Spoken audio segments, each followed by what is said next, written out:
Okay, I spend my winters in Florida, 6 months in Florida, 6 months up north. And in 2012, I just went to Florida, been there a month, and in December, I decided to look for insurance hospitalization that would cover me both north and south. And when I enrolled, they picked a doctor. I picked a doctor that was actually a triathlete, and because I can associate with people that are physical. I'm a runner myself. And when I went to see him, to meet him, we did a general discussion, and I was very healthy. I was 72 at the time, and never really been sick, never been on medication, still running actively. And he asked me if I had any problems or any concerns, and I said, well, you know, the last few days when I get up in the morning and clear my throat and brushing my teeth, I notice a little pink in the phlegm. And he raised his eyebrows and he said, well, we're going to get an x-ray. And long story, to make a long story a little shorter, they did an x-ray, they saw something. Obviously I'm getting nervous now. They asked me to wait. The doctor wants us to do a CAT scan, which showed the growth, the tumor. And we did a biopsy. It was cancerous. I immediately came back up north to Ohio. We have some great hospitals in Cleveland. Was introduced to the top thoracic surgeon at University Hospital, and was assigned or met a oncologist. They decided to do some chemotherapy and radiation and try to shrink the tumor a little bit because they were concerned it was a little attached to the spine.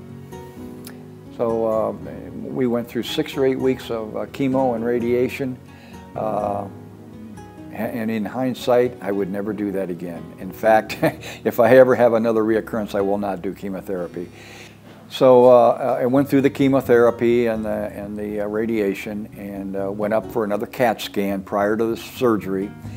And he came in the room and he said, well, I got bad news. He said, unfortunately, your tumor didn't shrink, it actually grew. And I was very discouraged at that point. I thought that was looking at the end. At that point, I went to the Delta Institute and was treated for a month. It was a great experience. I could actually feel some things taking place in the area of my lung, of my cancer, and it was so encouraging. And after the month, I came back to Cleveland, called my surgeon, and said I want a CAT scan. We did a CAT scan. He came in the office. And he said, wow, he says, your tumor has shrunk 50%. And although he would not give credit to the Institute, which didn't surprise me, they did then operate and successfully remove my tumor.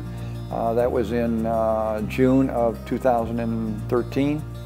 And I had a lengthy recovery from the surgery. But I'm doing well. I'm not running. I really can't run anymore due to some periphery neuropathy from the chemotherapy in my legs. But I'm very healthy. I'm back to racing cars. I'm 74 now. I do sports car racing, and I'm very healthy. I work out. Great appetite. My hair grew back, and I really feel great. I sleep good. I eat good, and I can go out and do what I want to do. And I'm just happy that I can do that. 6 months after my operation, I had a follow-up CAT scan, which proved that it was still, I had no cancer. So very successful. And then 6 months after that, I had another CAT scan, and I'm due for another one here in about 2 weeks, and then they will go to annually. But everything is looking really good, and I have no signs of cancer, and very successful. The only changes I would make if this had reoccurred and I had hindsight would be I would not do the chemo and the radiation. I would go right to the Delta Institute.